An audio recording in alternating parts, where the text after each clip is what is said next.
नमस्कार, मेरा नाम सृष्टि है। आज हम इस विषय पर चर्चा करेंगे कि निर्वाचन आयोग क्या है, इसके क्या कार्य हैं तथा इससे संबंधित क्या क्या सुधार किए जाने चाहिए। तो सर्वप्रथम निर्वाचन आयोग क्या है। निर्वाचन आयोग एक संवैधानिक संस्था है जिसका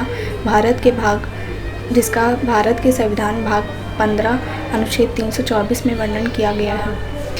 324 अनुच्छेद में यह निर्धारित किया गया है कि 1993 के कानून संशोधन अधिनियम का पारित करने के बाद इसके अंतर्गत त्रिसंस्थीय चुनाव आयोग प्रणाली अपनाई गई थी, जिसमें 3 सदस्य होंगे। एक मुख्य चुनाव आयुक्त होता है तथा दो अन्य चुनाव आयुक्त होते हैं। इनको निर्वाचित राष्ट्रपति द्वारा किया जाता है तथा जब भी अपना इस्तीफ़ा देना चाहें तो वो भी राष्ट्रपति द्वारा ले लिया जाता है। इनको पद से हटाने के लिए राष्ट्रपति मुख्य निर्वाचन आयुक्त को संसद में महाभियोग द्वारा हटाया जा सकता है तथा अन्य चुनाव आयुक्त को मुख्य निर्वाचन आयुक्त की सलाह द्वारा राष्ट्रपति द्वारा हटाया जाता है। मुख्य निर्वाचन आयुक्त का वेतन 2,50,000 होता है तथा अन्य निर्वाचन आयुक्त का वेतन 2,30,000 होता है। यह भारत की संचित निधि में निहित होता है। 1950 से 1989 तक यह चुनाव आयुक्त केवल एक सदस्य ही था, परंतु 1993 में इसमें संशोधन करके इसे त्रिसदस्यीय कर दिया गया था। चुनाव आयोग का उद्देश्य है चुनाव प्रक्रिया पर नियंत्रण, स्वतंत्र तथा निष्पक्ष चुनाव तथा इससे संबंधित कोई भी निर्देशन देना। पहला निर्वाचन आयुक्त सुकुमार सेन थे, परंतु वर्तमान में यह सुनील अरोड़ा है। मतदाता की आयु, जैसा आप सभी जानते हैं कि यह 18 वर्ष है, परंतु यह पहले 21 वर्ष थी। इसे 61वें संशोधन द्वारा 21 वर्ष से घटाकर 18 वर्ष कर दिया गया। तत्पश्चात मतदान की आयु 18 वर्ष हो गई है। भारत में महिलाओं को पहली बार मताधिकार सन 1926 में प्राप्त हुआ था। पहले चुनाव प्रक्रिया में बैलेट पेपर का इस्तेमाल किया जाता था तथा इसी के द्वारा ही मतदान दिया जाता था तथा इसी की गिनती करके इसके परिणाम निर्धारित किए जाते थे, परंतु वर्तमान में यह मशीनी युग है जिससे अब चुनाव प्रक्रिया में ईवीएम यानी इलेक्ट्रॉनिक वोटिंग मशीन का उपयोग किया जाता है। इसका सर्वप्रथम उपयोग 1 अप्रैल 1982 में केरल के उपचुनाव में किया गया था। जैसा कि हम सभी को ज्ञात है कि चुनाव प्रचार करना चुनाव की तिथि के दिन से 24 घंटे पहले बंद कर दिया जाता है तथा हमें यह भी मालूम है कि जब उम्मीदवार चुनाव में खड़ा होता है तो उसे चुनाव आयोग द्वारा अपना रजिस्ट्रेशन कराना होता है तथा उसके बदले में उसने धनराशि जमा करानी पड़ती है तथा उनसे चुनाव आयोग उन्हें चुनाव चिन्ह देता है जिससे कि वह चुनाव प्रक्रिया में भाग ले सके। परंतु जब उम्मीदवार कुल वोट का 1/6 भाग वोट प्राप्त ना करे तो उसकी जमानत यानी दी गई धनराशि को जब्त कर लिया जाता है। अब हम यह चर्चा करेंगे कि चुनाव आयोग का क्या कार्य है। चुनाव आयोग का सर्वप्रथम कार्य है परिसीमन करना।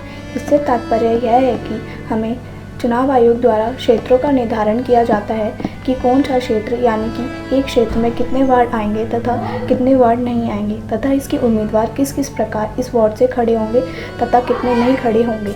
यह परिसीमन करना कहलाता है। यह चुनाव आयोग द्वारा पहला कार्य होता है। दूसरा कार्य चुनाव आयोग का यह है कि मतदाता सूची तैयार करना। जैसे हम सभी को ज्ञात है 1951 में हुए पहली बार आम चुनाव में जब मतदाता सूची तैयार की गई थी तब महिलाओं को उसमें स्थान नहीं दिया गया था, परंतु वह मतदाता सूची रद्द करके स्वयं नई मतदाता सूची निर्मित करने के लिए कहा गया, जिससे कि महिलाओं का भी उसमें सहभागिता हो पाई थी। इसी तरह हमें यह भी ज्ञात है कि 18 वर्ष से ऊपर की आयु वाले ही मतदान में अपना वोट देते हैं तथा इसी से मतदाता सूची तैयार होती है। तो मतदाता सूची में वही लोग आ सकते हैं जो 18 वर्ष की आयु के उपरांत हों। चुनाव आयोग का तीसरा कार्य है राष्ट्रीय दल क्षेत्रीय दल का निर्धारित करना कि कौन सा दल राष्ट्रीय दल है तथा कौन सा दल क्षेत्रीय दल है तथा उनको मान्यता देना तथा आरक्षित चुनाव चिन्ह प्रदान करना, जिससे कि वह उनकी पार्टी का एक विशेष चिन्हांक हो सके और वह उसी के आधार पर वोट लड़ सके।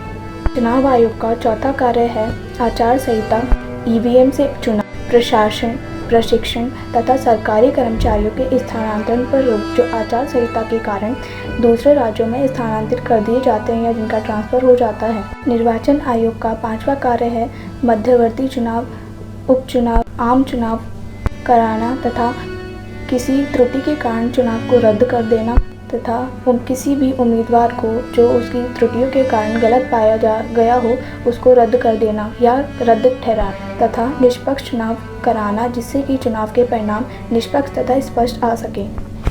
तीसरा तथा सबसे अंतिम बिंदु यह है कि निर्वाचन आयोग की प्रक्रिया में क्या क्या सुधार किए जाने हैं, जिससे कि उनमें कोई त्रुटियां उत्पन्न ना हो तथा ना ही ऐसा आभास हो।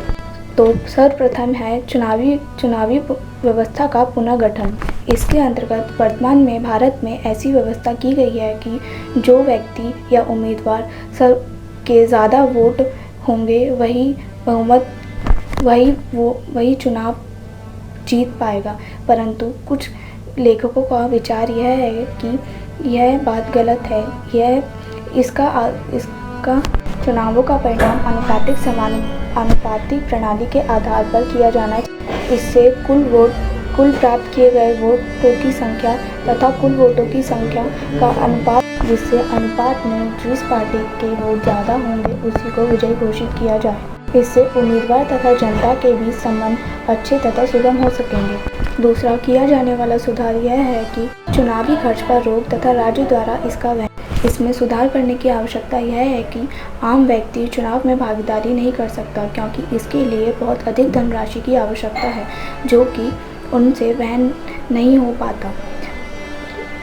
चुनावी व्यवस्था की सबसे त्रुटिपूर्ण बात यह है कि यह बहुत ही खर्चीली, जिससे आम व्यक्ति या साधारण व्यक्ति चुनाव में खड़ा नहीं हो सकता। इसको सीमित तथा नियमित करने के लिए चुनावी खर्च पर रोक लगाना आवश्यक है तथा यह निर्धारित कर दिया जाना चाहिए कि चुनावी व्यवस्था में इस सीमा से लेकर इस सीमा तक ही खर्च किया जाएगा, इससे ऊपर खर्च नहीं किया जा सकता। तथा दूसरी बात यह है कि राज्य को भी इसमें भागीदारी होना चाहिए। इससे यह होगा कि राज्य इन खर्चों का वहन स्वयं करेगा, जिससे कि आम आदमी को भी यह अवसर मिल पाएगा कि वह चुनाव में खड़ा हो सके। तीसरा बिंदु यह है कि राजनीतिक दलों के संगठन में लोक प्रक्रिया। इससे तात्पर्य यह है कि कुछ पार्टी ऐसी हैं कि उन पर कई वर्षों तक एक ही उम्मीदवार खड़ा रहता है तथा दूसरे अन्य व्यक्ति को उस पर चुनाव लड़ने का मौका नहीं मिल पाता। वह अपनी उसी ही कुर्सी तथा पोस्ट से चिपका रहता है, जिससे यह लोकतांत्रिक प्रक्रिया पर गहरा प्रभाव डालता है। इसको नियमित करने के लिए तथा इसमें सुधार करने के लिए यह आवश्यक है कि उम्मीदवारों को स्थिर दर्जा ना देकर समय समय पर इनमें बदलाव किया जाना चाहिए। अतः राजनीतिक दलों का संगठन लोकतांत्रिक आधार पर किया जाना चाहिए। इससे बारंबार सभी व्यक्तियों को चुनाव में खड़ा होने का अवसर मिलेगा तथा भ्रष्टाचार जैसी गंभीर समस्याओं का जन्म भी नहीं हो पाए। चौथा बिंदु यह है कि चुनावों में बाहुबल तथा आपराधिक तत्वों पर रोक लगाना। इसका अभिप्राय यह है कि वर्तमान स्थिति ऐसी होती जा रही है कि चुनावों में बाहुबल का सहारा लेकर चुनाव के परिणाम स्वयं अपने विजय प्राप्त होने के लिए स्वयं विजयी घोषित हो जाते, जिससे लोकतांत्रिक प्रक्रिया की गहरी छवि पर विपरीत प्रभाव पड़ता है। आपराधिक तत्वों पर रोक लगाने का तात्पर्य यह है कि चुनावों में आपराधिक तत्वों जैसे हिंसा, मारपीट, प्रचार प्रसार में संबंधित लड़ाई झगड़े देखने को मिलते हैं, जिससे कि यह आपराधिक तत्वों का रूप ले लेती हैं, जिससे इसके गंभीर परिणाम भी हो सकते हैं। तथा चुनाव आयोग द्वारा इस समस्या का निवारण किया जाना चाहिए तथा इन आपराधिक तत्वों पर रोक लगाई जानी चाहिए। पांचवा तथा सबसे महत्वपूर्ण बिंदु यह है कि महिला भागीदारी में बढ़ोतरी। हमने जैसे अभी आगे यह देखा कि भारत में महिलाओं को मताधिकार सन 1926 में मिला था, परंतु वर्तमान में यह आज भी बहुत ही कम है। चुनावी व्यवस्था में महिलाओं की भागीदारी बहुत ही सीमित, उन्हें केवल कुछ ही कामों तक सीमित किया गया है, परंतु ऐसा नहीं होना चाहिए। महिलाओं के लिए स्थानीय क्षेत्र तथा स्थानीय स्तर पर भी आरक्षण दिया गया है। इसे राष्ट्रीय तथा क्षेत्रीय स्तर पर आरक्षण देने की आवश्यकता है तथा ऐसा इसका प्रयास भी किया जा रहा है। जैसे जैसे महिलाओं की भागीदारी चुनाव व्यवस्था में बढ़ेगी वैसे वैसे ही भारत देश का विकास हो सके और समानता का अधिकार सभी को मिले, लिंग भेद का अंतर नहीं हो। अतः महिलाओं की ज़्यादा से ज़्यादा भागीदारी पर जोर दिया जाना चाहिए। तथा अंतिम बिंदु यह है कि निर्वाचन आयोग की स्वतंत्र मशीनरी की व्यवस्था। यह बात बहुत ही महत्वपूर्ण तथा अति आवश्यक है कि चुनाव आयोग को यह निर्णय लेना चाहिए कि चुनाव व्यवस्था में उपयोग की जाने वाली मशीन उनकी स्वयं की हो। इससे चुनाव परिणाम स्पष्ट तथा निष्पक्ष हों। वर्तमान में ऐसा आभास किया जाता रहा है कि कुछ पार्टियां अपने वोट प्राप्त करने के लिए मशीनरी व्यवस्था में गड़बड़ी कर देती हैं, जिससे लोकतांत्रिक व्यवस्था का ह्रास होता है तथा चुनाव व्यवस्था को केंद्र बिंदु बनाया जाता है। अतः इससे निपटने के लिए यह आवश्यक है कि चुनाव आयोग को अपनी स्वयं की ईवीएम मशीनों का उपयोग करना चाहिए तथा इस पर सख्त से सख्त निगरानी रखनी चाहिए। अतः चुनाव आयोग में बहुत सी त्रुटियां पाई गई हैं तथा इनके सुधार के लिए बहुत सी समितियों का गठन किया गया है। ऐसी एक समिति है तारकुंडे समिति, जिसका गठन 1975 में किया गया था तथा दूसरी समिति गोस्वामी समिति, जिसका गठन 1990 में किया गया, परंतु कुछ समस्याओं के कारण इन समितियों के प्रयास विफल हो गए, जिससे चुनाव आयोग में अभी भी कई त्रुटियां पाई जाती हैं, जिससे कि निष्पक्ष चुनाव तो होते हैं परंतु इसमें आशंका बनी रहती है। अतः इससे निपटने के लिए हमें अधिक से अधिक प्रयास किए जाने चाहिए तथा चुनाव आयोग को अपनी व्यवस्था सुचारू रूप से तथा निष्पक्ष और स्वतंत्र रूप से निगरानी में रखनी चाहिए। मैं आशा करती हूँ कि आप सभी जान चुके होंगे कि निर्वाचन आयोग क्या है, इसके क्या कार्य हैं तथा इससे संबंधित क्या क्या समस्याएं हैं जिनका निवारण किया जाना चाहिए। तो धन्यवाद।